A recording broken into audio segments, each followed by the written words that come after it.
advisory is in effect.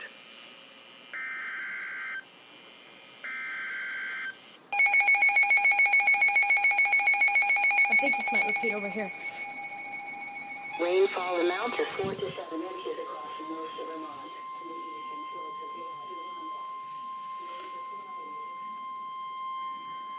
Yep, there, you can hear it going off.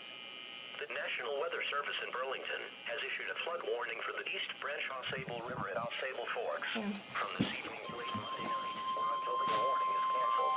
At 4 p.m. Sunday, the stage was 3.4 feet. Flood stage is 7.0 feet. Major flooding is forecast. Rise above flood stage by Sunday evening and continue to rise to near 13.0 feet by Monday morning. The river will fall below flood stage by Monday evening. Impact at 13.0 feet. Severe flooding will be seen in Ausable Village. Businesses near the river will be flooded. Several feet of water will cover Interville Avenue, and evacuation of homes may be necessary. There will be extensive flooding of routes 9 North and 73 in northern Essex County.